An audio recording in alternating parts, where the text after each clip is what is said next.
तो देखिएगा, nervous system की आज की क्लास के अंदर हम बात करेंगे किसके बारे में? ग्लासको-कोमा स्केल। बहुत इंपॉर्टेंट है, ध्यान दीजिएगा। हर दूसरे एग्जाम्स के अंदर, नर्सिंग के अंदर या हर एग्जाम्स के अंदर इसका क्वेश्चंस आ ही जाता है। तो देखिएगा ग्लासको-कोमा स्केल। सबसे पहले बहुत सारे एग्जाम जो सिंपल एग्जाम होते हैं उसमें तो ये जनरली इसकी कभी कभी फुल फॉर्म भी पूछ ली जाती है, इतना सिंपल क्वेश्चन भी आ जाता है।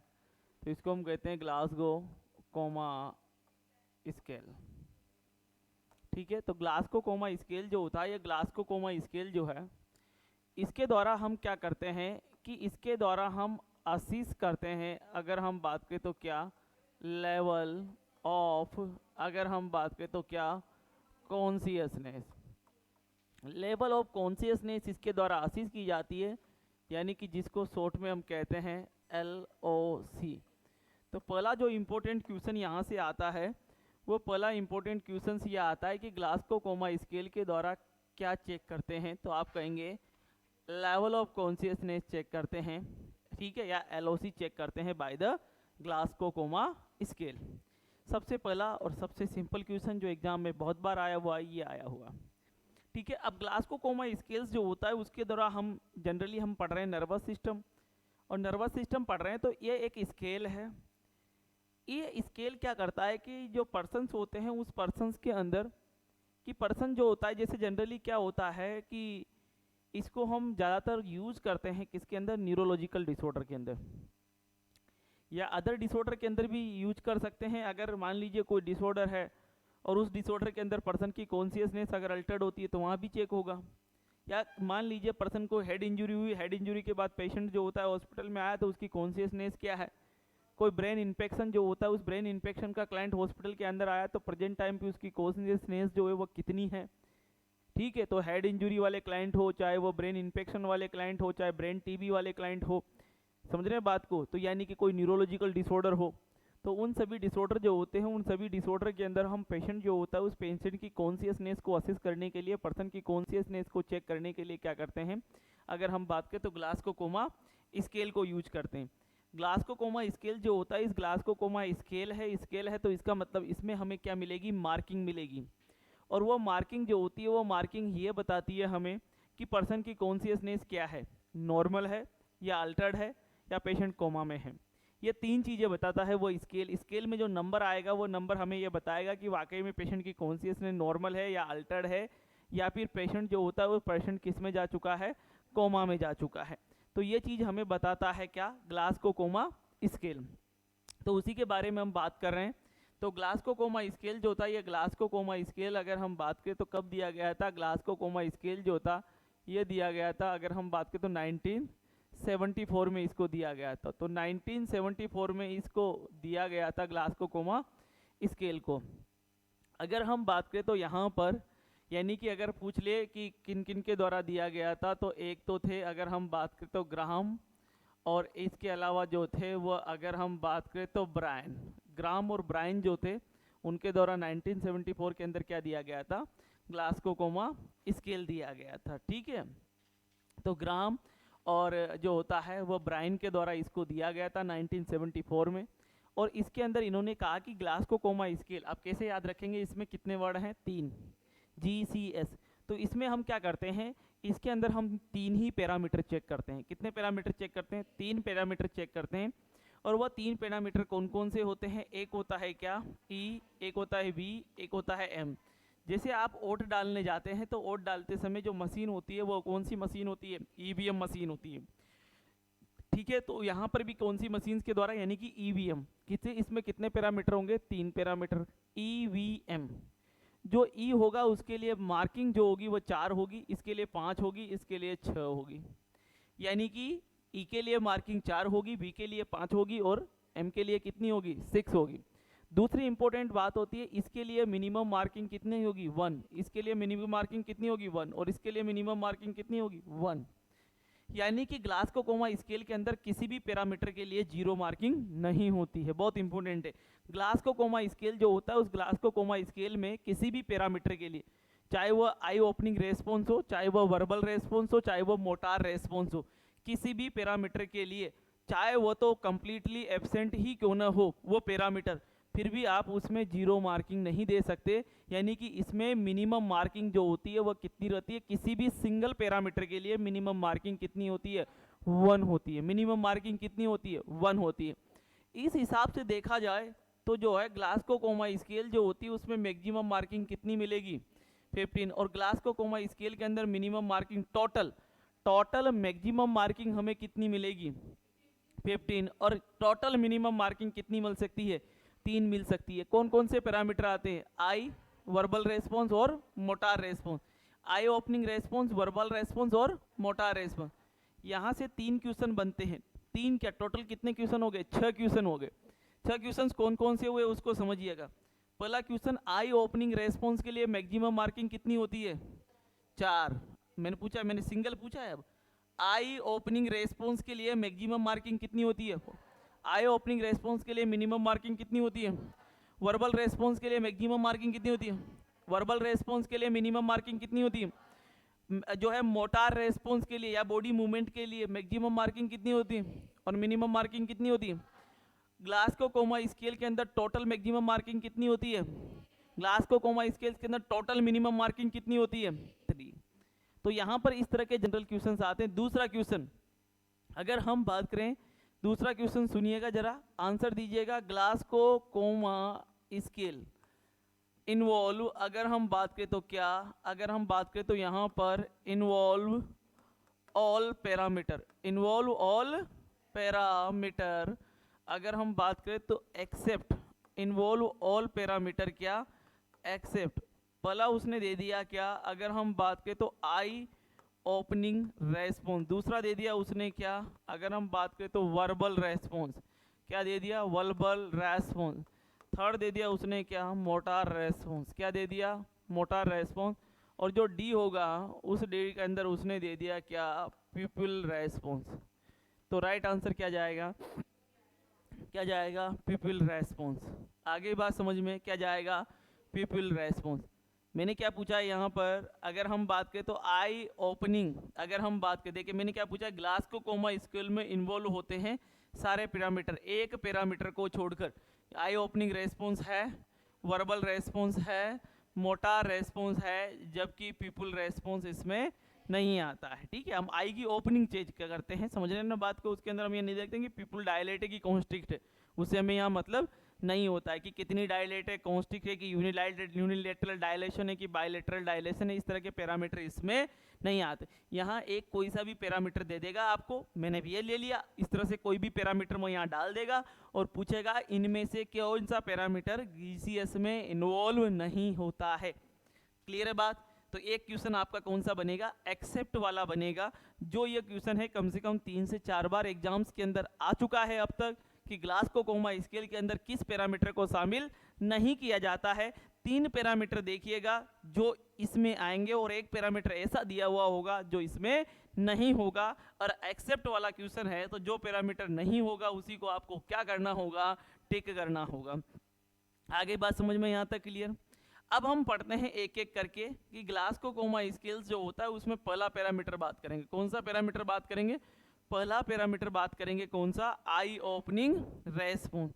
कौन सा पैरामीटर चेक करेंगे, पहला आई ओपनिंग रेस्पॉन्स। जरा देखिएगा आई ओपनिंग जो रेस्पॉन्स है, उस आई ओपनिंग रेस्पॉन्स, सबसे पहले मैं इसको पढ़ाने से पहले इधर शॉर्ट में लिख देता हूँ ई वी एम 4 5 6 1 1 1। पहला पैरामीटर हम क्या करेंगे, यानी कि अगर हम बात करें तो इसके अंदर टोटल कितने पैरामीटर होते हैं, 3 पैरामीटर। कौन से पैरामीटर होते हैं, 3 पैरामीटर होते हैं। उन 3 पैरामीटर के अंदर पहला पैरामीटर जो होता है, पहला पैरामीटर कौन सा होता है, अगर हम बात करें तो आई ओपनिंग रेस्पॉन्स। कौन सा पैरामीटर होता है, आई ओपनिंग रेस्पॉन्स। जरा देखते हैं आई ओपनिंग रेस्पॉन्स में क्या क्या आएगा। आई ओपनिंग रेस्पॉन्स जो होता है उस आई ओपनिंग रेस्पॉन्स के बारे में बात करते हैं। चला देखिएगा कैसे चेक करेंगे आई ओपनिंग रेस्पॉन्स। आई ओपनिंग रेस्पॉन्स में पहला सिंपल क्वेश्चन, इसके लिए जो मैक्सिमम मार्किंग है वो मैक्सिमम मार्किंग कितनी है, 4। और इसके लिए जो मिनिमम मार्किंग है वो मिनिमम मार्किंग कितनी है, 1। तो साला सिंपल क्वेश्चन की आई ओपनिंग रेस्पॉन्स के लिए मैक्सिमम मार्किंग कितनी रहती है, 4, और मिनिमम मार्किंग कितनी रहती है, 1।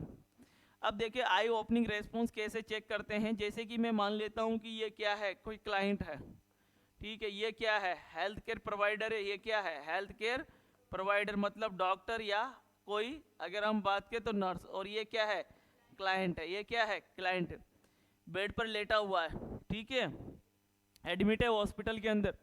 अब इसका क्या करना है, चेक करना है, क्या जीसीएस चेक करना है, क्या चेक करना है, जीसीएस। जीसीएस में क्या चेक करना है, आई ओपनिंग रेस्पॉन्स। तो जैसे मान लीजिए कि पेशेंट जो होता है, पेशेंट एक प्राइवेट वार्ड के अंदर लेटा हुआ है। प्राइवेट वार्ड के अंदर जब पेशेंट लेटा हुआ है तो उस प्राइवेट वार्ड के अंदर आप पेशेंट के पास जैसे ही गेट से आपने एंट्री की, गेट से जैसे ही एंट्री की, पर्सन ने अपनी आंखें खोल ली, पर्सन ने अपनी आंखें खोल ली। जैसे आप रूम में सो रहे हैं, जैसे कोई रूम के अंदर एंटर किया, ठीक है, तो आपकी आंखें खुल गई, तो इसको हम एक नाम देते हैं, इसको बोलते हैं स्पॉन्टेनियस आई ओपनिंग। क्या बोलते हैं, स्पॉन्टेनियस आई ओपनिंग। अगर ऐसा हो जाता है कि पेशेंट जो होता है उस पेशेंट के पास जाते ही या पेशेंट्स के रूम में एंटर करते ही और अचानक बिना कुछ कहे बिना कुछ बोले अगर पेशेंट अपनी आंखें खोल लेता है तो ये क्या है, स्पॉन्टेनियस आई ओपनिंग। इसको क्या बोलते हैं, स्पॉन्टेनियस आई ओपनिंग। तो यहाँ पर आई ओपनिंग रेस्पॉन्स के अंदर पहला पैरामीटर जो होता है वो अगर हम बात करें तो यहाँ पर कि क्लाइंट जो होता है उस क्लाइंट में क्या हुआ, क्लाइंट में हुई क्या, स्पॉन्टेनियस आई ओपनिंग। क्लाइंट में क्या हुई, स्पॉन्टेनियस आई ओपनिंग। अगर ऐसा होता है, देखो कहानी कहाँ से स्टार्ट करनी है, 4 से, और कहानी को किधर की तरफ ले जाना है, 1 की तरफ लेकर जाना है।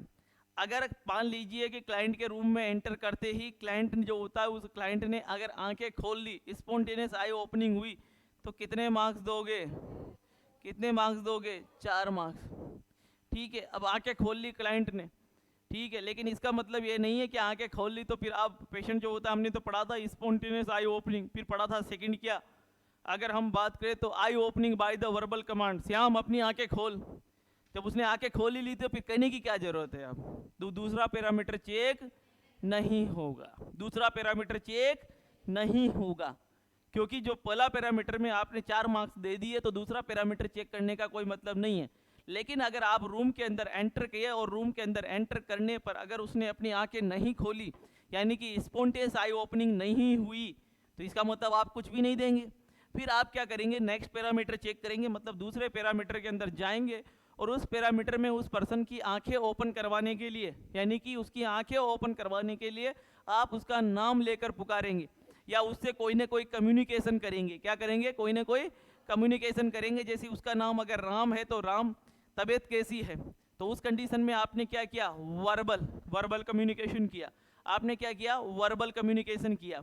तो सिंपल सी बात यह है कि उस कंडीशंस के अंदर अगर वो आंखें खोलता है तो इसको कहा जाता है eye opening by the verbal command, यानी कि आपने उसको कुछ ना कुछ वर्बल बोला या कुछ ना कुछ बात कही और उसने आंखें खोली, तो इसी को कहते हैं eye opening by the verbal command, यानी कि आंखें खोलना किसके द्वारा, वर्बल कमांड के द्वारा। तो इसके अंदर जो सेकंड पैरामीटर रहता है आई ओपनिंग रेस्पॉन्स के अंदर, तो इसमें सेकंड होता है कि अगर हम बात करें तो क्या, आई ओपनिंग क्या हो रहा है, आई ओपनिंग अगर हम बात करें तो बाय द वर्बल कमांड। तो आई ओपनिंग बाय द अगर हम बात करें तो क्या, वर्बल कमांड। तो इस कंडीशन में जो मार्क्स दोगे आप वो कितने दोगे, 3। कितनी मार्किंग दोगे, 3 मार्किंग। यानी कि eye opening by the verbal command, यानी कि वर्बल कमांड जो होता है, यानी कि हेल्थ केयर प्रोवाइडर कहेगा कैसे हो, क्या हाल है, या राम अपनी आंखें खोलो, तो उसने आंखें खोली कब, जब उसको क्या दी गई, वर्बल कमांड। तो उस कंडीशन में कितने मार्क्स दोगे, 4 मार्क्स। लेकिन इस पैरामीटर पे तभी आना है जब यह पैरामीटर शो नहीं होता है, यानी कि वो स्पॉन्टेनियस आई ओपनिंग नहीं करेगा, तो उसको आई ओपन करवाने के लिए हम क्या करेंगे, वर्बल कमांड। लेकिन डॉक्टर ने पेशेंट से कहा कि राम अपनी आंखें खोलो, क्या हाल चाल है, तब भी उसने आंखें अगर नहीं खोली तो इसका मतलब वर्बल कमांड भी फॉलो नहीं हुआ। तो उस कंडीशंस के अंदर फिर आप क्या करोगे, उस कंडीशंस के अंदर जैसे कि आपके पास कोई पेन होगा, आपके पास अगर आप जैसे ड्यूटी जाते हैं तो आपके पास कोई की होगी, मतलब चाबी होगी आपको गाड़ी की, या फिर वहाँ पर किसी तरह का कोई पेनफुल स्टिमुलाई होगा आपके वार्ड के अंदर, तो उसको अपने हाथ में लेंगे और हाथ में लेकर उसको क्या करेंगे, चुभोएंगे। जैसे इस तरह से की जाएगा, जैसे कि ये पेन है, इस पेन को ऐसे करेंगे, ठीक है। तो उस कंडीशंस के अंदर अगर वो अपनी आंखें खोलता है तो इसको बोलते हैं eye opening by the painful stimuli. क्या बोलते हैं, आई ओपनिंग बाय द, ऐसा नहीं है कि पेन आके उसके आंख में डालना है, पेनफुल स्टिमुलाई के द्वारा हो, नहीं, eye opening by the painful stimuli. तो पेनफुल स्टिमुलाई जो होती है वो पेनफुल स्टिमुलाई आंखों में देने लग जाओ तुम, तो ऐसे नहीं करना, ठीक है ना। तो eye opening by the painful stimuli, painful stimuli का मतलब ये हो गया कि बॉडी पर कहीं पर भी आप पेनफुल स्टिमुलाई देंगे तो वो अपनी आंखें क्या करेगा, खोलेगा। तो इसको कहते हैं, अगर हम बात करें तो यहाँ पर देखिएगा कि अगर हम बात करें तो यहाँ पर कि आई ओपनिंग अगर हम बात करें तो बाय द पेनफुल स्टिमुलाई, तो यानी कि अगर हम बात करें तो eye opening by the painful stimuli, इस कंडीशन में कितने मार्क्स दोगे, 2 मार्क्स।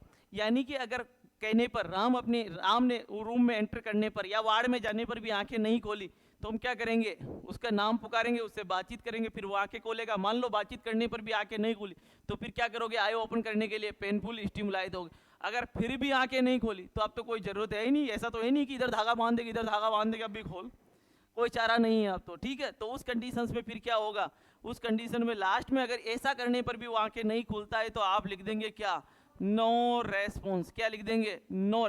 लेकिन नो रेस्पॉन्स पर आप 0 मार्किंग नहीं देंगे, नो रेस्पॉन्स पर भी आप क्या देंगे, 1 मार्किंग देंगे। कितनी मार्किंग देंगे, 1 मार्किंग देंगे। आगे बात समझ में। तो इस तरह से हम क्या चेक करते हैं, आई ओपनिंग रेस्पॉन्स चेक करते हैं, ठीक है।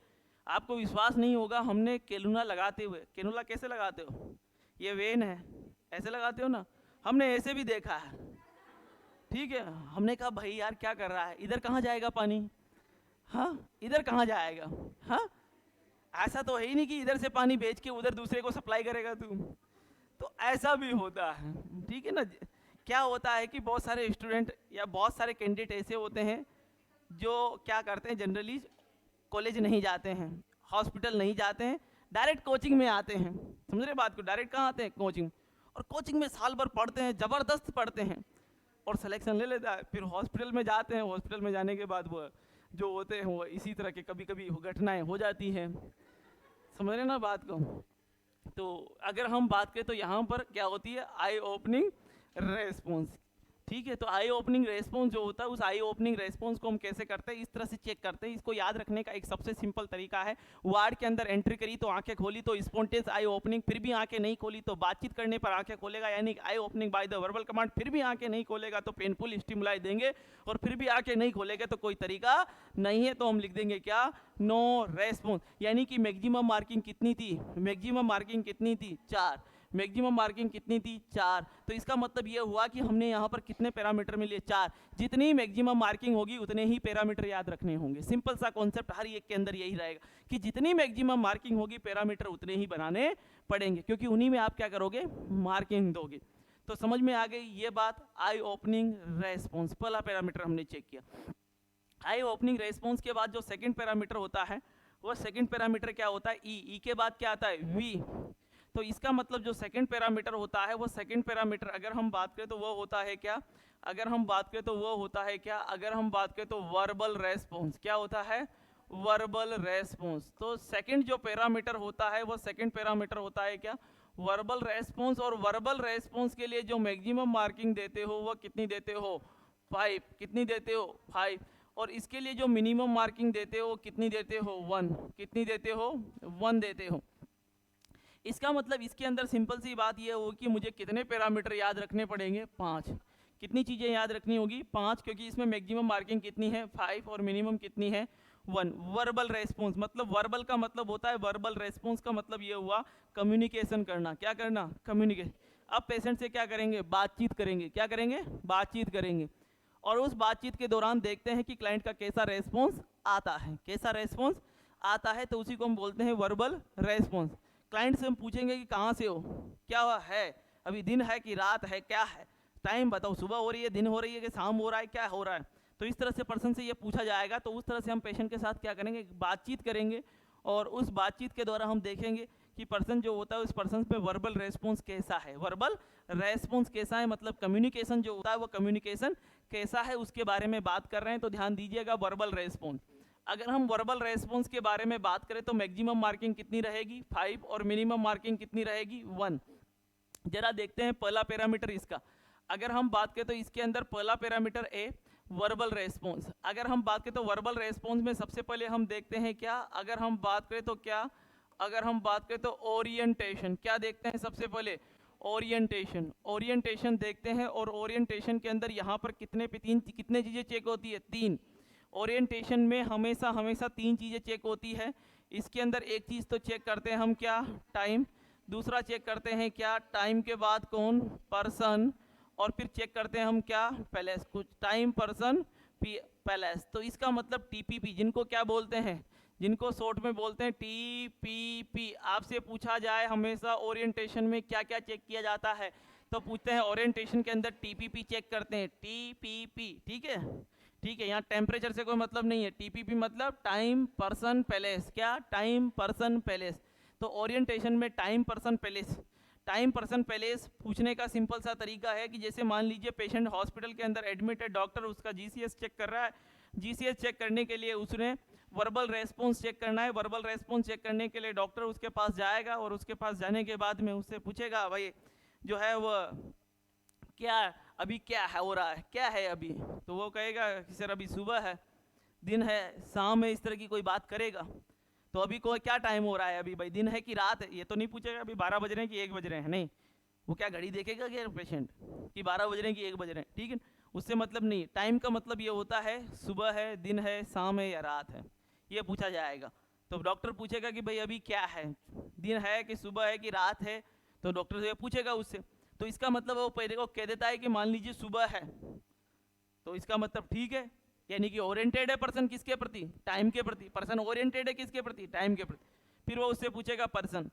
पर्सन का मतलब ये होता है कि जैसे मान लीजिए डॉक्टर हिस्ट्री ले रहा है, जब डॉक्टर हिस्ट्री ले रहा है या डॉक्टर जीसीएस चेक कर रहा है, ग्लास को कोमा स्केल चेक कर रहा है डॉक्टर, तो डॉक्टर जब ग्लास को कोमा स्केल चेक कर रहा है तो उस समय अटेंडर भी साथ में होंगे। तो डॉक्टर पूछ लेगा मैं कौन हूँ, तो वो कह देगा कि आप डॉक्टर हैं। समझ रहे ना बात को? या मान लीजिए उसको अपने बारे में बात नहीं करनी, तो बगल में खड़ा हुआ पूछ लेगा कि ये कौन है आपके, तो वो कहेगा ये मेरे फादर है या ब्रदर है या मेरा पड़ोसी है। ठीक है, तो उस कंडीशंस के अंदर उसने क्या बताया? पर्सन को बता दिया। यानी कि ओरिएंटेड है किसके प्रति? पर्सन के प्रति। ओरिएंटेड है किसके प्रति? पर्सन के प्रति। फिर वो पूछेगा आप प्रेजेंट टाइम पे कहाँ पर हैं, आप अभी कहाँ पर हैं? तो वो कहेगा भाई मैं हॉस्पिटल में हूँ। अगर ओरिएंटेड होगा किसके प्रति? पैलेस के प्रति, तो वो कहेगा हॉस्पिटल में हूँ। या वो कहेगा क्या? घर पे हूँ। जहाँ पर होगा वहाँ के बारे में बात करेगा। लेकिन मान लीजिए कि कोई पर्सन जिसको न्यूरोलॉजिकल डिसऑर्डर है या कोई प्रॉब्लम है या ब्रेन इंजरी हुई है या हेड इंजरी हुई है, और उसके बाद उससे पूछा जाए कि अभी क्या है, टाइम है, तो वो कहे सुबह है, जबकि हो क्या रही थी? शाम। उससे पूछा जाए कि अभी मैं कौन हूँ, तो वह कहेगा कि जैसे पेरेंट जो होता है वो कहता है कि नहीं मैं नहीं पहचानता, या फिर वो ये कहता है कि जो है वो वहाँ पर ब्रदर थे उनको बता देता है फादर हैं। तो इस तरह की बात करता है। तो पर्सन के प्रति वह क्या है? या कुछ नहीं बताएगा, सिंपल सी बात है, या तो कुछ बोलेगा ही नहीं पर्सन के प्रति। ठीक है, डॉक्टर पूछेगा मैं कौन हूँ, कोई जवाब नहीं। ये कौन है, कोई जवाब नहीं। तो इसका मतलब पर्सन के प्रति क्लाइंट ओरिएंटेड नहीं है। फिर उससे पूछा जाएगा कि आप कहाँ हैं, या तो वह कोई जवाब देगा ही नहीं, देगा तो गलत जवाब देगा। ठीक है, वो पूछता है, वो कहेगा कि हॉस्पिटल में हूँ, तब कि वो कहाँ था? घर पे। या घर पे था तो कहाँ कहेगा?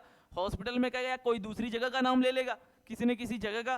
तो इसका मतलब वो प्लेस के प्रति ओरिएंटेड नहीं है। अगर मान लीजिए कि वह सही सही जवाब देता है, सुबह हो रही है तो सुबह बताता है, उससे पूछा जाता है कि मैं कौन हूँ, अगर वह डॉक्टर के बारे में पूछता है तो डॉक्टर के बारे में बता देता है। अगर वह पूछता है कि कहाँ पर हो, तो वो कह देता है मैं हॉस्पिटल में हूँ। उसका मतलब क्लाइंट ओरिएंटेड है किसके प्रति? टाइम के प्रति, पर्सन के प्रति, प्लेस के प्रति।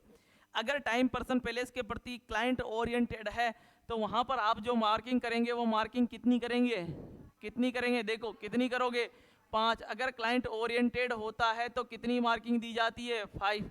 अगर क्लाइंट ओरिएंटेड नहीं होगा तो हम आगे बढ़ जाएंगे, नहीं तो इस पैरामीटर यहीं खत्म हो जाएगा। अगर क्लाइंट को 5 मार्क मिल गया, अगर 5 मार्क्स मिल गया तो अगला क्वेश्चन नहीं करेंगे।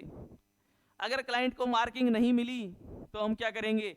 अगला क्वेश्चन करेंगे। अगर हमें ऐसा नहीं मिला, ऐसा मिला तो 5 दे दो, बात खत्म हो गई, वर्बल रेस्पॉन्स चेक हो गया। अब कुछ भी नहीं करना है, वर्बल रेस्पॉन्स में आगे नहीं बढ़ना है। अगर मान लीजिए उसको मार्किंग नहीं मिली या हमें ये टाइम, पर्सन और प्लेस के बारे में एग्जैक्ट जानकारी नहीं मिली, तो हम क्या बढ़ेंगे? नेक्स्ट पैरामीटर की तरफ बढ़ेंगे। तो वह जो सेकंड पैरामीटर होगा वर्बल रेस्पॉन्स में, देखो क्या होता है कि पर्सन जो होता है, जैसे क्या होता है जनरली पर्सन जो होता है, उस पर्सन ने जैसे कि मान लीजिए कि पर्सन की कैपेसिटी थी, अल्कोहल लेता था पर्सन की कैपेसिटी थी मात्र जैसे कि मान लीजिए कि 2 पैक पीने की, उसने पी लिए 4 पैक। ठीक, अब जैसे ही वो दुकान से बाहर निकलना, दुकान के बाहर निकलने के बाद ऐसे देख रहा है, 3 रास्ते हैं, एक इधर है, एक इधर है, एक सामने है। अब वो सोच रहा है कि किधर जाऊं, इधर जाऊं या इधर जाऊं या इधर जाऊं। बहुत देर तक वहां खड़ा है, खड़ा होने के बाद देख रहा है, अच्छा, फिर इधर जाने लगा, थोड़ा सा इधर बढ़ा, यार घर इधर तो नहीं है, इधर नहीं है, फिर सोचता है वहां खड़ा होकर, फिर वापस वहीं आ जाता है, फिर देखता है ये दुकान है, मैं आया किधर से था, इधर से या इधर से या इधर से। तो सिंपल सी बात है, क्लाइंट जो होता है वह कहीं ना कहीं प्लेस के प्रति ओरिएंटेड नहीं है ठीक से कि मेरा प्लेस किधर है। जब प्लेस के प्रति ओरिएंटेड नहीं होगा, अब इस क्लाइंट को जो मैं आपको एग्जांपल दे रहा हूं, इस क्लाइंट के हिसाब से ये क्लाइंट क्या है, कंफ्यूज। क्या है, कंफ्यूज है क्लाइंट। क्लाइंट क्या है, कंफ्यूजन में आ गया। अगर क्लाइंट ओरिएंटेड नहीं होता है तो सिंपल सी बात है, क्लाइंट किस में जाता है, सेकंड स्टेप में। अगर कोई क्लाइंट ओरिएंटेड नहीं होता है, अगर कोई क्लाइंट टाइम पर्सन प्लेस के प्रति ओरिएंटेड नहीं होगा, तो सिंपल सी बात है, क्लाइंट किस में है, कंफ्यूजन में। तो सेकंड पैरामीटर क्या बन जाता है, कंफ्यूजन। क्या बन जाता है, कंफ्यूजन। तो यानी कि अगर हम बात करें तो यहाँ पर जो होता है वो क्लाइंट जो होता है, उस क्लाइंट के अंदर क्या रहता है, कंफ्यूजन कन्वर्सेशन। क्या रहता है, अगर हम बात करें तो कंफ्यूजन यानी कंफ्यूज कन्वर्सेशन होता है।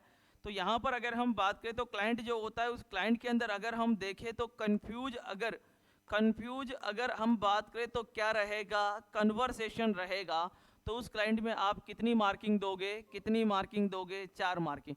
कंफ्यूज कन्वर्सेशन का मतलब क्या हुआ कि क्लाइंट से जब आप कम्युनिकेशन कर रहे हैं तो क्लाइंट क्या लग रहा है, पेज से क्या लग रहा है, कंफ्यूज लग रहा है, ठीक है, कहना कुछ और चाह रहा है, बोल कुछ और रहा है, ठीक है। फिर उसके बाद बोल कुछ दिया, फिर उसके बाद उसी स्टेटमेंट को वापस क्या कर रहा है, चेंज कर रहा है। तो उसके ऐसे क्लाइंट को हम क्या बोलेंगे, कंफ्यूज क्लाइंट। क्या होते हैं, कंफ्यूज क्लाइंट बोलते हैं। यानी कि ऐसा क्लाइंट जो क्या होता है कि अगर हम बात करें तो क्लियर माइंडेड ना हो। क्या हो, क्लियर माइंडेड ना हो। क्लियर माइंडेड नहीं होते हैं ना जो कंफ्यूज क्लाइंट होते हैं, वो क्या होते हैं, माइंड क्लियर माइंडेड नहीं होते हैं कि हाँ बोल दिया तो ये बोल दिया और ये ऐसा है तो इसका मतलब क्लियर माइंडेड, और अभी कुछ कह दिया, यार नहीं ऐसा नहीं था, ऐसा नहीं था, ये था। फिर उसके बाद जब मैंने कोई क्वेश्चन किया, नहीं ये जवाब सर ये नहीं था, ये नहीं था, ये था, तो उसको हम क्या बोलते हैं, कंफ्यूज है। वो कन्वर्सेशन जो कर रहा है, वो कन्वर्सेशन कैसा कन्वर्सेशन कर रहा है, कंफ्यूज। अगर कंफ्यूज कन्वर्सेशन करता है तो कितने मार्क्स दोगे, 4 मार्क्स। कितने मार्क्स दोगे, 4 मार्क्स।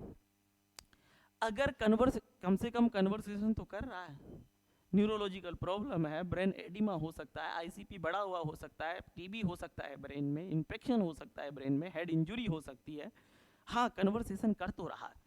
अगर कन्वर्सेशन भी नहीं कर पाया तो सिंपल सी बात है कि क्लाइंट जो होता है, वह क्लाइंट जो होगा वह जो वर्ड यूज करेगा, अगर मैं अभी तक तो कन्वर्सेशन कर रहा था लेकिन वो कंफ्यूज तो कर रहा था, अगर इससे भी आगे की स्टेप आपसे पूछा जाए कि एक क्लाइंट जो कन्वर्सेशन भी नहीं कर पा रहा है, तो उस कंडीशंस के अंदर जिस समय उसको जो वर्ड यूज करना चाहिए, मान लीजिए कन्वर्सेशन में तो ठीक है, फिर भी उसने रिलेटिव आंसर दिया, रिलेटिव जवाब दिया, लेकिन अगर कोई पर्सन कन्वर्सेशन से भी यानी कि कंफ्यूज कन्वर्सेशन से भी आगे बढ़ जाए और कंफ्यूज कन्वर्सेशन भी नहीं कर पाए, तो वो क्लाइंट क्या करता है, इनएप्रोप्रिएट वर्ड यूज करता है। क्या यूज करता है, इनएप्रोप्रिएट वर्ड।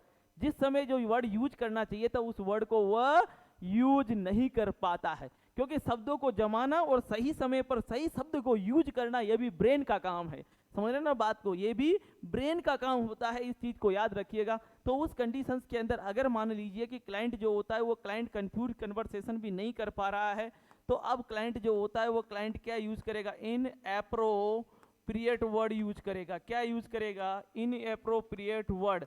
अगर इनएप्रोप्रिएट वर्ड यूज करता है तो कितनी मार्किंग दोगे, 3। कितनी मार्किंग दोगे, 3 मार्किंग। यानी कि इनएप्रोप्रिएट वर्ड के यूज करने पर 3।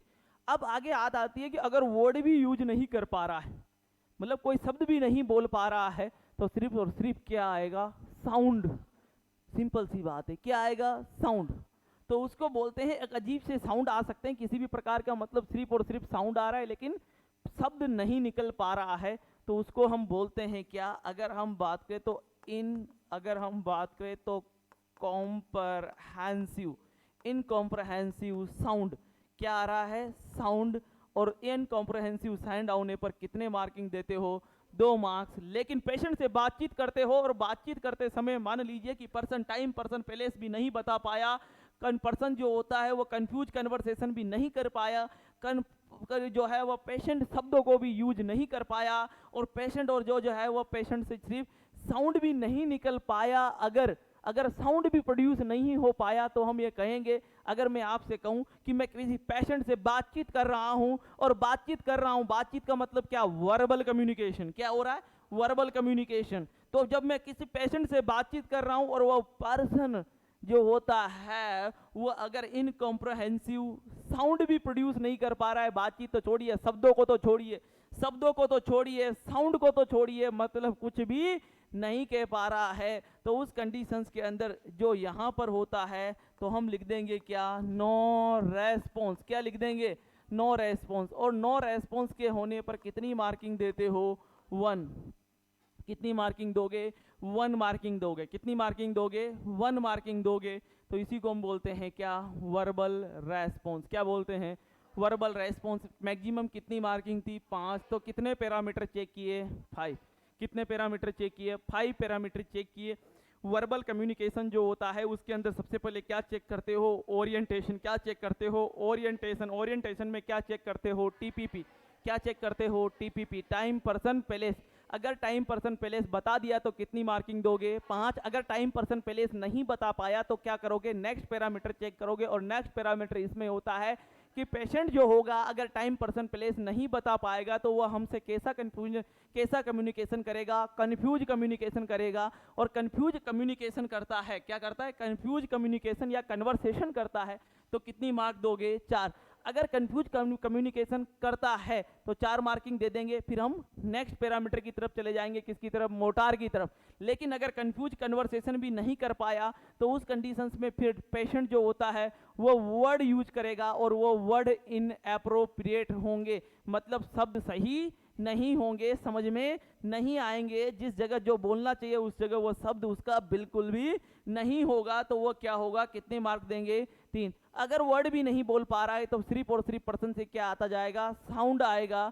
तो उस कंडीशन में साउंड आ रहा है तो 2 मार्क। अगर साउंड भी नहीं आ रहा है, मतलब पेशेंट से आपने पूछा क्या है क्या नहीं है, ना साउंड आया, ना वर्ड यूज किया, ना कोई आवाज आई, तो उस कंडीशन में आप कह देंगे कि किसी प्रकार का कोई वर्बल रेस्पॉन्स नहीं है। अगर नहीं है तो 0 नहीं दे सकते। कितना मार्क देना पड़ेगा, 1 मार्किंग देनी पड़ेगी। आगे बात समझ में। तो ये क्या है, अगर हम बात करें तो क्या है, वर्बल रेस्पॉन्स। और वर्बल रेस्पॉन्स के बाद अब थर्ड रेस्पॉन्स जो होता है वो क्या होता है, मोटार रेस्पॉन्स। तो थर्ड रेस्पॉन्स जो होता है या थर्ड जो होता है वो अगर पैरामीटर जो होता है उसके अंदर हम क्या चेक करते हैं, मोटार रेस्पॉन्स। मोटार रेस्पॉन्स का मतलब होता है बॉडी के क्या, मूवमेंट या पोजीशन चेक करेंगे। तो देखिएगा मोटार रेस्पॉन्स, तो मोटार जो रेस्पॉन्स होता है उसको चेक करेंगे। इसमें से थोड़े क्वेश्चन आ जाते हैं कभी कभी, उसको देखिएगा। मोटार रेस्पॉन्स यानी कि लास्ट पैरामीटर है किसका, जीसीएस का। क्या है, जीसीएस का ये क्या है, सबसे लास्ट पैरामीटर मोटार रेस्पॉन्स में। मोटार रेस्पॉन्स में आपके पास जो मैक्सिमम मार्किंग होती है वो कितनी होती है, 6। जबकि मोटार रेस्पॉन्स के अंदर जो मिनिमम मार्किंग होती है वो कितनी होती है, 1 होती है। मिनिमम मार्किंग कितनी होती है, 1, और मैक्सिमम मार्किंग कितनी होती है, 6।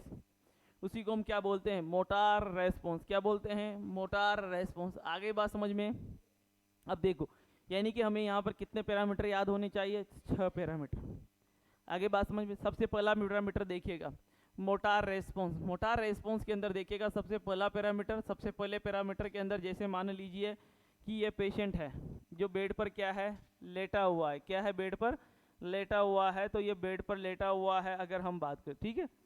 अब ये पेशेंट जो होता है वो बेड पर है, ठीक है। अब इसका कौन सा रेस्पॉन्स चेक करना है, मोटार रेस्पॉन्स। डॉक्टर इसके पास गया और ये डॉक्टर यहाँ पर खड़ा है, डॉक्टर बेड साइड यहाँ पर है, ठीक है। तो डॉक्टर बेड साइड यहाँ पर खड़ा है, इससे कह रहा है पैर ऊपर करो, तो इसने कर दिया ऐसे। इसे हाथ ऊपर करो, ऐसे। इसने कहा ये वाला हाथ ऊपर उठाओ, ऐसे। तो इसको बोलेंगे हम क्या, motor response by simple command. ये क्या है, सिंपल कमांड है। आपने कहा कि पेशेंट का नाम है राम, राम राइट हैंड ऊपर करो, राइट हैंड ऊपर कर दिया। लेफ्ट हैंड ऊपर करो, लेफ्ट हैंड ऊपर। लेग ऊपर करो, लेग को फोल्ड करो, तो उसने कर दी। तो सिंपल सी बात है कि यहाँ पर इसको बोलेंगे सबसे सिंपल रेस्पॉन्स चेक किया हमने, यानी कि motor response by simple obey command. Simple obey command. Simple command दी आपने मूवमेंट के लिए और उसने फॉलो कर ली। तो सिंपल सी बात है कि यहाँ पर अगर हम पहला पैरामीटर लिखना चाहें तो पहला पैरामीटर क्या लिखेंगे उसको समझिएगा। अगर हम बात करें तो यहाँ पर मोटार रेस्पॉन्स आ गया, कौन सा रेस्पॉन्स, मोटार रेस्पॉन्स बाय, अगर हम बात करें तो क्या, सिंपल ओबे कमांड। ठीक है, समझ में आ गई बात। ठीक है, तो इसमें क्या रहेगा, पेशेंट से कहेंगे मोटर मूवमेंट करने के लिए और वो मूवमेंट करेगा। कैसे चेक करेंगे, डॉक्टर कहेगा right hand up, left hand up, leg को फोल्ड करो, तो वो क्या करेगा, फोल्ड करेगा।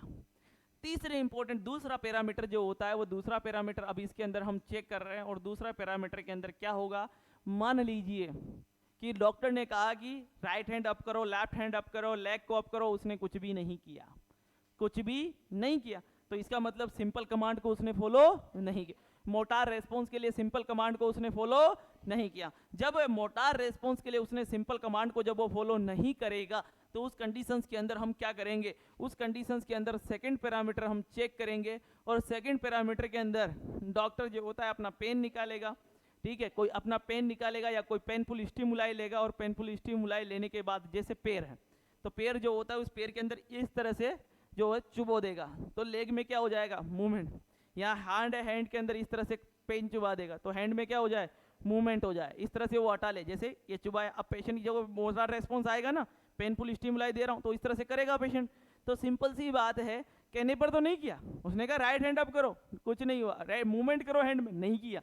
और जैसे डॉक्टर ने क्या किया, इस तरह से पिन चुबाई, पेनफुल स्टिमुलाई दिया, क्या हुआ, तुरंत उसने रेस्पॉन्स दे दिया। तो इसका मतलब सिंपल सी बात है, अगर ऐसा नहीं करेगा तो सेकंड पैरामीटर पे जाएंगे और यहाँ हम लिखेंगे कि ये मोटार रेस्पॉन्स तो है, मोटार रेस्पॉन्स तो है, लेकिन बाय किसके द्वारा है, किसके द्वारा है, पेनफुल स्टिमुलाई के द्वारा। Motor response by the painful stimuli.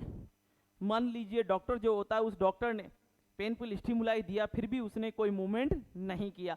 जब कोई मूवमेंट नहीं करेगा तो उस कंडीशन में फिर क्या करेंगे हम, फिर क्या करेंगे हम, तीसरा पैरामीटर चेक करेंगे। और तीसरा पैरामीटर मोटार रेस्पॉन्स का होता है। आपने देखा होगा बहुत सी बार डॉक्टर जो होता है, चाहे मेडिसिन का डॉक्टर हो चाहे वो न्यूरोलॉजी का डॉक्टर हो, ये मेडिसिन का डॉक्टर भी यूज करता है, क्योंकि यहाँ पर हर पेपर पर डॉक्टर को, हर पेपर पर डॉक्टर को, चाहे वो मेडिसिन का हो चाहे वो न्यूरोलॉजी का हो, अगर वो क्लाइंट को देख रहा है तो क्लाइंट के उसके जो ओपीडी स्लिप होती है या सिंपल रूल होता है किसी भी हॉस्पिटल का, कि जब भी पेशेंट को देखा जाएगा तो उसका बीपी, उसकी पल्स, उसका सैचुरेशन, समझ रहे बात को, वह लिखा जाएगा, उसकी रेस्पिरेशन रेट लिखी जाएगी और साथ में जीसीएस लिखा जाएगा। ठीक है, क्योंकि यहाँ पर कोई भी अब जो नेक्स्ट डॉक्टर उस पेशेंट को देखेगा तो वो उस पेशेंट का जीसीएस ही पूछेगा कि मेडिसिन वाले, अब मेडिसिन वाले ने रेफर किया न्यूरोलॉजी को, किसने किया, न्यूरोलॉजी, तो न्यूरोलॉजी वाला बात जब मेडिसिन वाले से करेगा तो मेडिसिन वालों से ये पूछेगा कि आपने पेशेंट को देखा है तो जीसीएस कितना है, समझ रहे ना बात को, उससे वो बात करेगा, रेफरेंस जब देगा तो उस कंडीशन में पूछेगा कि आपने जो पेशेंट देखा है, जिस पेशेंट को आप मुझे बुला रहे हो देखने के लिए न्यूरोलॉजी से, तो उस पेशेंट का जीसीएस कितना है, कितना जीसीएस है, तो वो उसको बताना पड़ेगा। ऐसा नहीं है कि फिर वो भले, तो इसी समय जब पेशेंट जो होता है, उस पेशेंट को जब पेशेंट डॉक्टर देख रहा होता है तो उसी समय वो उस पेशेंट का क्या ले लेता है, वाइटल साइन के साथ क्या नोट कर लेता है, जीसीएस भी चेक करता है। क्या चेक करता है, जीसीएस भी साथ में चेक कर लेता है। तो यानी कि motor response by the painful stimuli, क्योंकि पेशेंट जब आया है हॉस्पिटल के अंदर तो उसका कॉन्शियसनेस ही तो चेक कर रहे हैं, और कॉन्शियसनेस वाकई में है कितनी, वो तो सिंपल सी बात है, जरूरी है ही सही पेशेंट के लिए। तो उस कंडीशंस के अंदर motor response by the painful stimuli, तो मोटार रेस्पॉन्स ओबे सिंपल कमांड कितनी मार्क्स दोगे, कितने मार्क्स दोगे, 6 marks. Motor response by the painful stimuli कितने मार्क्स दोगे, कितने मार्क्स दोगे, 5 मार्क्स। फिर उसके बाद मान लीजिए कि पेनफुल स्टिमुलाई देने पर भी अगर पेशेंट ने कोई मूवमेंट नहीं किया, तो डॉक्टर समझ गया कि इसकी बॉडी में मूवमेंट जो होते हैं नहीं हो रहे, तो डॉक्टर क्या करेगा, फिर फ्लेक्शन चेक करेगा। फ्लेक्शन चेक करने का मतलब होता है जैसे कि पेशेंट ऐसे लेटा हुआ है, पेशेंट लेटा हुआ है तो हैंड को यहाँ से पकड़ेगा और इस तरह से फोल्ड करके देखेगा, फिर इस हैंड को लेगा ऐसे फोल्ड करके देखेगा, फिर लेग लेगा, इस लेग को ऐसे करेगा, क्या करेगा, इस तरह से फोल्ड करेगा, इस तरह से फोल्ड। अगर आराम से फोल्ड होती है तो इसको बोलते हैं नॉर्मल फ्लेक्शन, फ्लेक्स हो रही है बॉडी आराम से। अगर मान लीजिए फ्लेक्शन नहीं हुआ, डॉक्टर ने फोल्ड करने की फोल्ड नहीं हुई, तो सिंपल सी बात है कुछ प्रॉब्लम है, कुछ न्यूरोलॉजिकल दिक्कत है क्लाइंट को, समझ लो। क्योंकि यहाँ पर अगर पेशेंट लेटा हुआ है और उसके हैंड को फ्लेक्स किया जाए तो फ्लेक्स होना चाहिए था, वो नॉर्मल फ्लेक्शन आना चाहिए था, तो इसका मतलब अब जब मूवमेंट नहीं आया, भाई मूवमेंट आ जाता तो फ्लेक्शन चेक करने की जरूरत ही कहाँ है। सिंपल सी बात है कि मूवमेंट आ जाता तो फ्लेक्शन नॉर्मल होता ही होता। समझ रहे हो बात को? जब अगर मूवमेंट होता क्लाइंट के अंदर कि पेनफुल स्टिमुलाइट देने पर अगर क्लाइंट रेस्पॉन्स दे देता तो फ्लेक्शन तो नॉर्मल होता ही होता, क्योंकि मूवमेंट जब बॉडी में होता है तो फ्लेक्शन क्या होता है? नॉर्मल होता है। फ्लेक्शन क्या रहता है? फ्लेक्शन का मतलब फ्लैक्स हो रही है बॉडी, बॉडी फ्लैक्स, ये एक्सट्रीमिटीज है, इसको बोलते हैं फ्लैक्स, इसको बोलते हैं एक्सटेंशन। ये फ्लैक्शन, ये एक्सटेंशन। मैं बोलूंगा एल्बो क्या हो गई? फ्लैक्स। एल्बो क्या हो गई? एक्सटेंड हो गई। समझ रहे बात को? तो सिंपल सी बात ये हुई कि यहाँ पर अगर हम बात करें तो फिर क्या चेक करेंगे? फ्लेक्शन।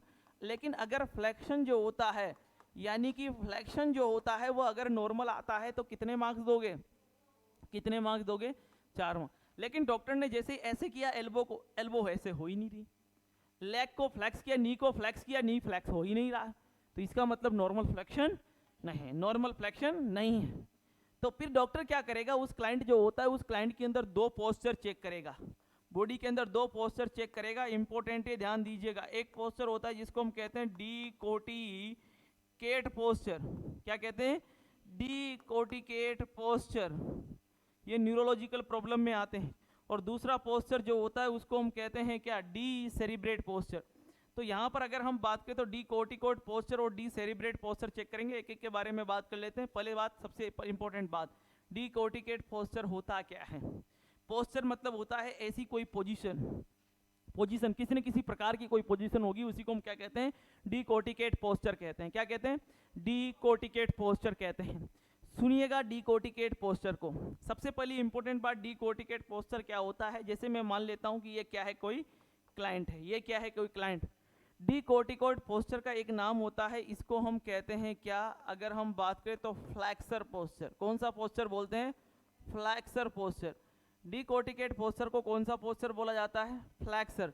फ्लैक्स होना, मैंने बताया था अभी, फ्लैक्स का मतलब ये होता है, एक्सटेंशन का मतलब ये होता है। समझ गए बात को? तो इसमें क्या होता है? फ्लैक्सर पोस्चर के अंदर देखिएगा क्या होता है कि बॉडी जो होती है उस बॉडी की एक्सट्रीमिटीज क्या रहेगी? फ्लैक्स रहेगी। बॉडी की एक्सट्रीमिटीज क्या रहेगी? ऑटोमेटिकली।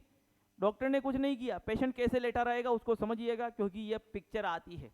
कैसी आती है? पिक्चर। इमेज बेस्ड क्वेश्चन की जिनकी बात करते हैं ना, तो आपको फोटो देगा, फोटो देगा और पूछेगा बताइए ये कौन सा पोस्चर है? डीकोटिकेट पोस्चर है या डीसेरिब्रेट पोस्चर? या थ्योरी देगा कि एक क्लाइंट न्यूरोलॉजिकल वार्ड के अंदर एडमिट है, उस क्लाइंट के एल्बो फ्लैक्स है, उस क्लाइंट की एल्बो फ्लैक्स है, उस क्लाइंट के प्लांटर फ्लैक्स है। प्लांटर मतलब ये क्या है? फ्लैक्स है।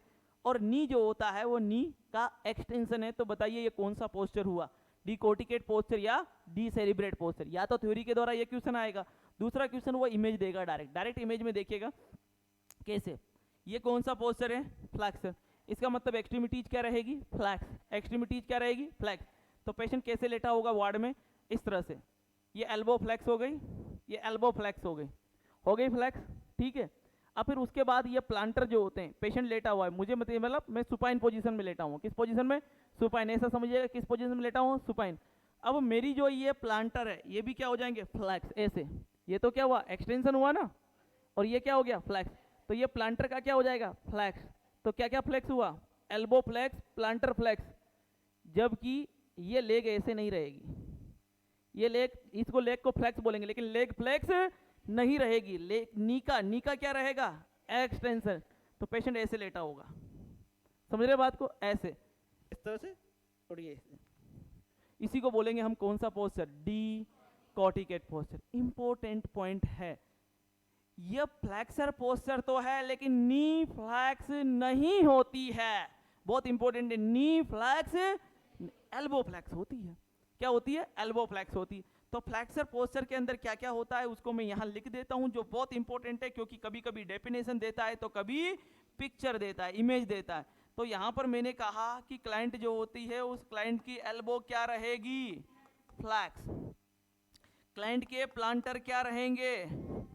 फ्लैक्स। और इसके अलावा नी का क्या रहेगा? नी का क्या रहेगा? एक्सटेंशन रहेगा। आगे बात समझ में? उसी पोस्चर को क्या बोलते हैं? डीकोटिकेट पोस्चर।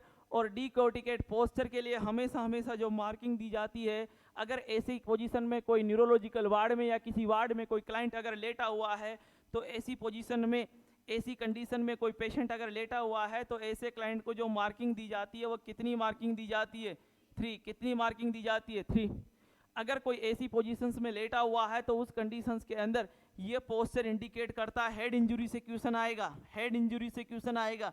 ये पोस्चर इंडिकेट करता है किस इंजरी को? ये पोस्चर इंडिकेट करता है किस इंजरी को? Cerebrum injury. अगर किसी क्लाइंट के अंदर सेरेब्रम इंजरी होती है तो क्लाइंट में कैसा पोस्चर आता है? डिकोर्टिकेट पोस्चर। सेरेब्रम हेड इंजरी जो होती है, हेड इंजरी से भी यहाँ क्वेश्चन बन जाता है, ठीक है। तो अगर किसी क्लाइंट को हेड इंजरी जो होती है वो सेरेब्रम पार्ट के अंदर होती है तो क्लाइंट का बॉडी का पोस्चर कैसा हो जाता है? डिकोर्टिकेट पोस्चर। डिकोर्टिकेट पोस्चर में क्लाइंट कैसे लेटा होता है? एल्बो को फ्लेक्स किया हुआ रहता है, प्लांटर को फ्लेक्स किया हुआ रहता है, जबकि नी का क्या रहता है? एक्सटेंशन। ऐसे पोस्चर को क्या कहते हो? डिकोर्टिकेट पोस्चर। अगर डिकोर्टिकेट पोस्चर हेड इंजरी में आ रहा है, हेड इंजरी के अंदर आ रहा है तो इसका मतलब है किस इंजरी को इंडिकेट कर रहा है? Cerebrum injury. अगर डिकोर्टिकेट पोस्चर हेड इंजरी के अलावा अगर किसी चीज में भी आ रहा है तो ये किसी न किसी प्रकार के कोई न्यूरोलॉजिकल प्रॉब्लम की तरफ इंडिकेट कर रहा है। आगे बात समझ में। उसके बाद जो दूसरा पोस्चर होता है, लास्ट पोस्चर, उसके बारे में अगर हम बात करें तो वो पोस्चर देखिएगा कौन सा पोस्चर होता है, उसको बोलते हैं डिकोर्टिकेट पोस्चर। डिकोर्टिकेट पोस्चर के बाद वो होता है डी। अगर हम बात करें तो सेरिब्रेट पोस्चर। कौन सा पोस्चर होता है? Decerebrate posture. देखिएगा इसको क्या कहा था? फ्लैक्स। तो इसको कौन सा पोस्चर बोलोगे? इसको बोलोगे एक्सटेंशन पोस्चर। कौन सा पोस्चर बोलोगे? Extension posture. कौन सा पोस्चर बोला जाएगा? Extension posture. ये कौन सा था? फ्लैक्स। इसमें क्या होगा? एक्सटेंशन। इसमें क्या होगा? एक्सटेंशन। अब देखो इसमें एक्सटेंशन होगा तो इसमें एक्सटेंशन किस किस का होगा उसको समझ लीजिएगा। इसमें एक्सटेंशन होगा किस किस का? सिंपल सी बात है, इसमें एल्बो क्या हुई थी? फ्लैक्स। तो इसके अंदर एल्बो क्या होगी? एल्बो जो होती है उस एल्बो का क्या होगा? एक्सटेंशन। एल्बो का क्या होगा? एक्सटेंशन। यानी कि मान लीजिए कि पेशेंट वार्ड के अंदर लेटा हुआ है तो वार्ड में कैसे वो लेटा रहेगा? ऐसे, ठीक है। ये क्या होगी? Elbow extend. एल्बो क्या होगी? एक्सटेंड। तो पेशेंट ऐसे लेटा होगा एकदम, एल्बो क्या होगी? एक्सटेंड। इसके अलावा एल्बो एक्सटेंशन तो रहेगी रहेगी। और यहाँ पर जनरली जो नी होते हैं उन नी का भी क्या रहेगा? नी का भी एक्सटेंशन रहेगा। ये बात याद रखिएगा। यहाँ पर नी जो होते हैं उन नी का भी क्या रहेगा? एक्सटेंशन रहेगा। एक्सटेंशन रहेगा किसका? नी का। यानी कि ऐसा डायग्राम दे दिया जाए जिसमें पेशेंट जो होता है वो पेशेंट बेड पर है और ऐसे लेटा हुआ है, एकदम पैर एकदम सीधे और हाथ एकदम सीधे लेटा हुआ है, और आपसे पूछ लिया जाए बताइए किस पोस्चर की तरफ इंडिकेट कर रहा है, तो आप क्या कहेंगे? Decerebrate posture. और एक ऐसा पोस्चर की इमेज दे दिया जाए जिसमें पेशेंट जो होता है उस पेशेंट को अगर हम बात करें, बता दिया जाए कि पेशेंट जो पोजीशन है वो ऐसे लेटा हुआ है, दोनों फ्लेक्स और ये प्लांटर ऐसे हैं और पैर सीधे हैं, तो ये कौन से पोस्चर की तरफ इंडिकेट करेगा? डिकोर्टिकेट पोस्चर। और ये क्या है? डी सेरिब्रेट। डी सेरिब्रेट पोस्चर को क्या कहते हैं? एक्सटेंशन। एक्सटेंशन किस में होगा? किस में होगा? नी में। जबकि यहाँ थोड़ा सा पॉइंट इंपॉर्टेंट, इस पॉइंट को नोट कर लेना। यहाँ फ्लेक्शन होता है लेकिन सारी एक्सट्रीमिटीज का फ्लेक्शन नहीं होता है, इसलिए ये क्वेश्चन आता है। इसलिए ये क्वेश्चंस एग्जाम्स के अंदर क्या होता है? आ जाता है, क्योंकि उसमें थोड़ा सा लॉजिक है, उसमें जो वो कह रहा है उससे थोड़ा उल्टा जा रही है बात। इसीलिए जब उल्टी जा रही है तो उसको पता है कि बच्चों ने ज़्यादातर क्या याद कर रखा है? डिकोर्टिकेट पोस्चर मतलब फ्लैक्स। इसका मतलब वो क्या याद कर लेता है? एल्बो फ्लैक्स, नी फ्लैक्स, और वही क्वेश्चन क्या हो जाता है? उसका गलत हो जाता है। समझ रहे बात को? चलिए अगर हम बात करें तो इसको हम बोलते हैं डिसेरिब्रेट पोस्चर। और इंपॉर्टेंट पॉइंट याद रखिएगा, हेड इंजरी में से इंपॉर्टेंट पॉइंट याद रखिएगा कि ये पोस्चर जो होता है ये पोस्चर इंडिकेट करता है। जब मैंने नर्वस सिस्टम पढ़ाया तो नर्वस सिस्टम के अंदर मैंने बताया है कि अगर हम बात करें नर्वस सिस्टम जो है, उस नर्वस सिस्टम के अंदर हमने बात की है कि नर्वस सिस्टम जो होता है उस नर्वस सिस्टम के अंदर ये क्या है? सेरिब्रम। ये क्या है? Mid brain. ये क्या है? पोन्स। ये क्या है? Medulla oblongata. ये क्या है? Spinal cord. Mid brain, pons, medulla oblongata, तीनों को मिलाकर क्या कहते हो? क्या कहते हो? Brain stem. क्या कहते हो? Brain stem. तो इसका मतलब किसी क्लाइंट के अंदर अगर डी सेरिब्रेट पोस्चर आ रहा है जिसमें क्लाइंट के एक्सट्रीमिटीज एक्सटेंड है और ऐसे लेटा हुआ है, तो उस कंडीशन में समझ जाइएगा कि ये क्लाइंट के अंदर अगर हेड इंजरी हुई है तो मोस्ट ऑफ द किस पार्ट के अंदर हेड इंजरी हुई है? हेड इंजरी हुई है। यानी कि ये पोस्चर इंडिकेट करता है इंजरी ऑफ ब्रेन स्टेम।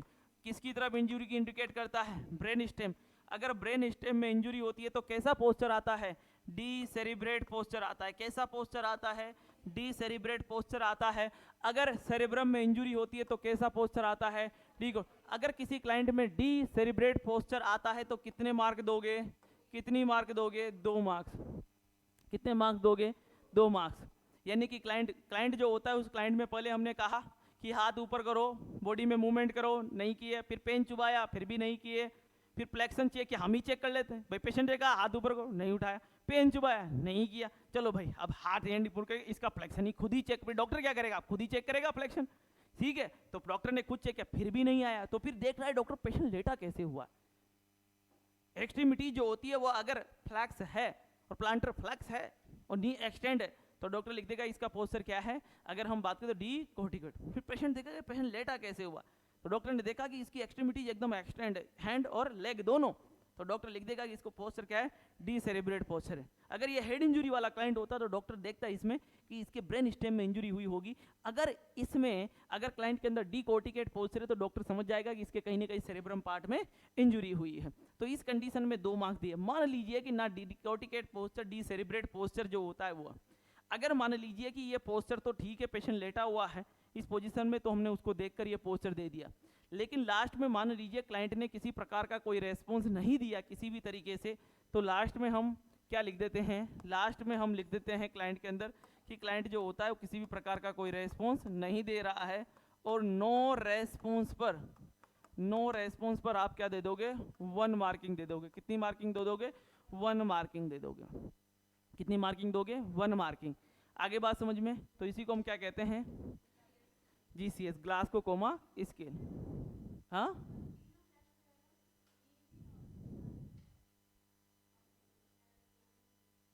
इसके अंदर, हाँ क्या कह रहे हैं, जनरली तीनों फ्लैक्स नहीं रहेंगे, नहीं जनरली तीनों फ्लैक्स नहीं रहेंगे। अगर ऐसी प्रॉब्लम न्यूरोलॉजिकल प्रॉब्लम होगी तो ये 2 पोस्चर जनरली देखने को मिलेंगे, ठीक है, दो पोस्चर उसके अंदर आएंगे। अगर हम बात करें तो नेक्स्ट देखिएगा, अब क्वेश्चन कैसे आता है। क्वेश्चन जितना आसान आप समझ रहे हैं वैसा नहीं आता है, इस बात को भी याद रखिएगा। क्वेश्चन जो आता है वो थोड़ा सा अच्छे लेवल का आता है। कैसे आता है उसको समझिएगा। क्वेश्चन जो आता है एग्जाम्स के अंदर, क्वेश्चन इस तरह से आएगा कि अगर हम बात करें तो एक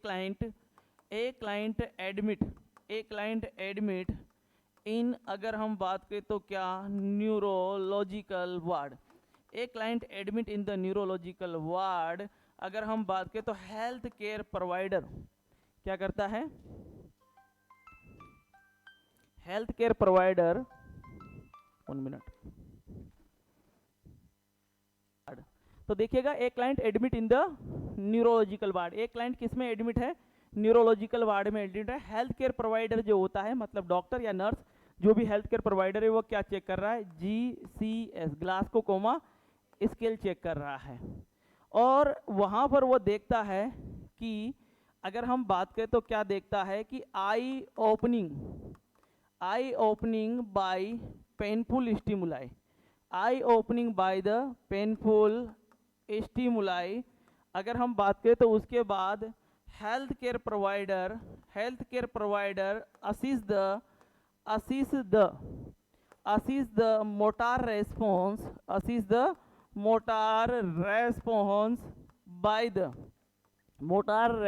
by the अगर हम बात करें तो क्या, पेनफुल स्टिमुलाई एंड क्लाइंट अगर हम बात करें तो क्लाइंट अगर हम बात करें तो health care provider assess the motor response by the painful stimuli and client show the confused conversation, client क्या शो कर रहा है, confused conversation। अगर हम बात करें तो this client is option A, altered level of consciousness, B normal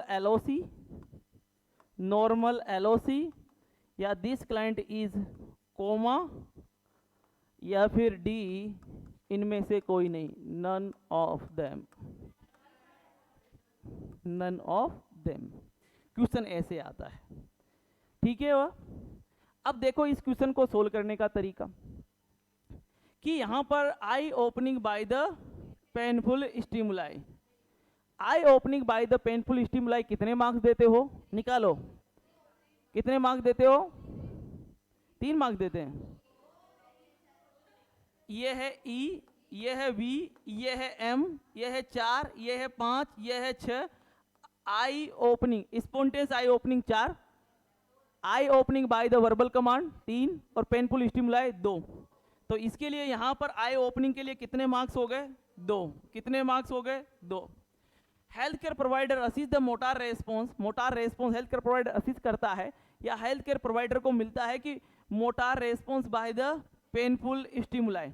motor response किसके द्वारा है? Painful stimuli. कितने मार्क्स मिलेंगे? कितने मार्क्स मिलेंगे?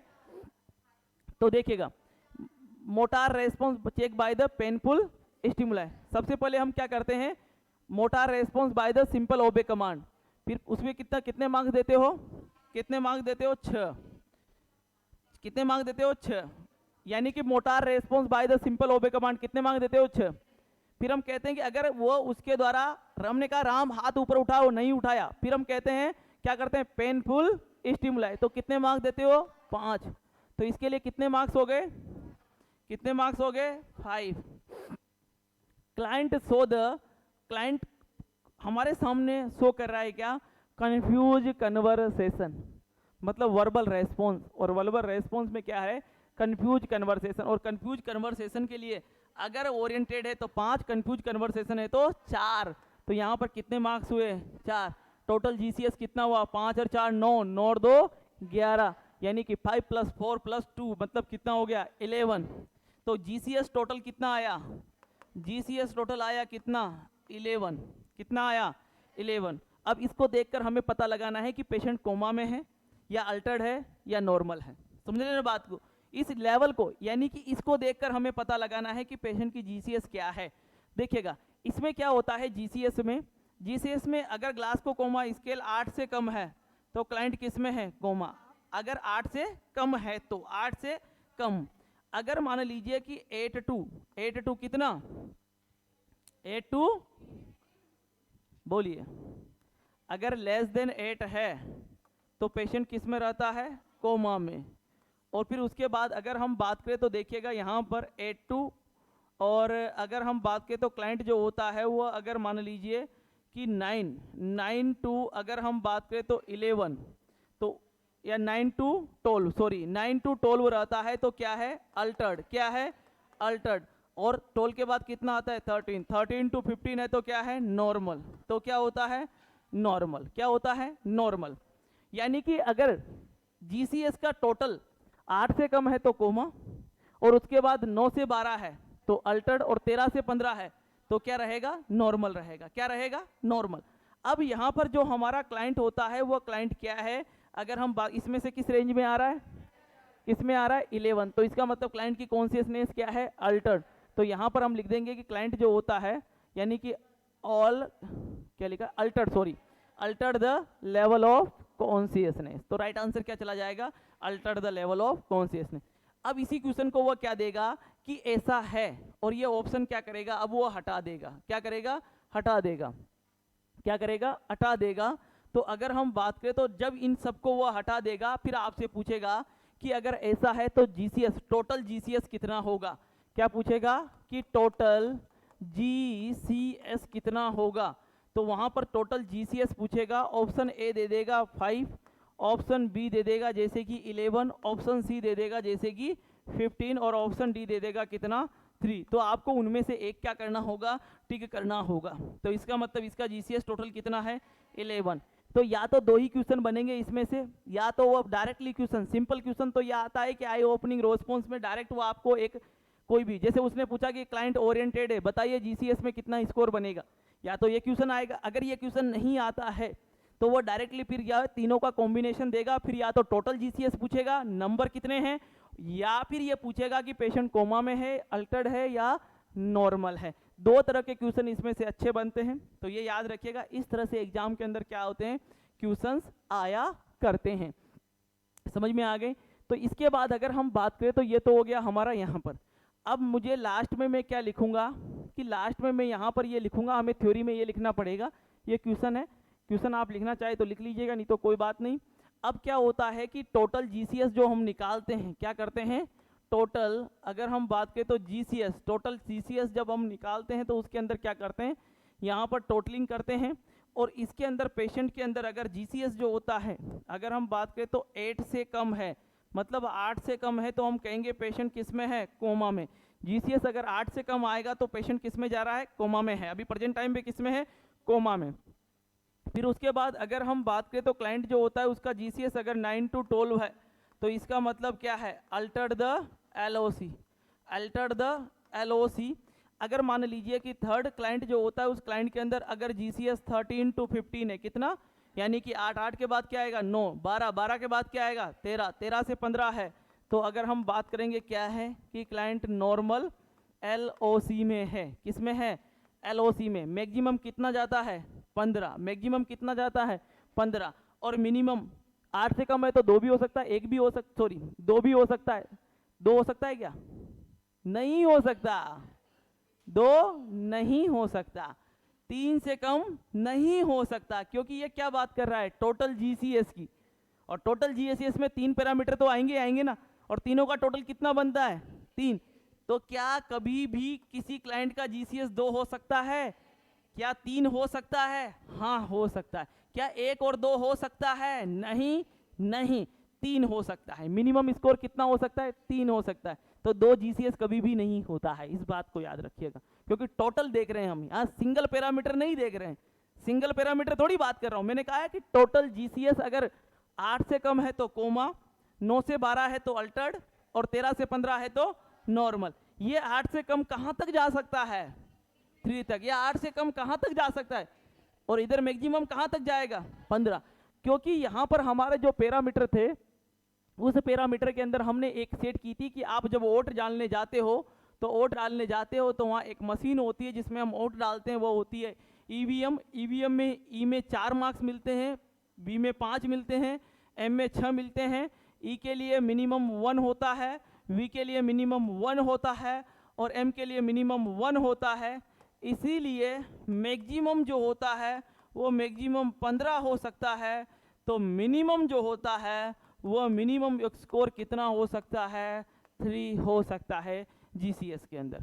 आगे बात समझ में यहाँ तक क्लियर सभी के, क्लियर, तो इसी को हम क्या कहते हैं, ग्लासगो कोमा स्केल, क्लियर। चलिएगा तो आप इसको नोट डाउन कर लें, चलिएगा तो फर्स्ट पेज से हम निकालते हैं, कहाँ गया, यहाँ से था है ना, चलिए ये हो गया जीसीएस, लिखिएगा इसको।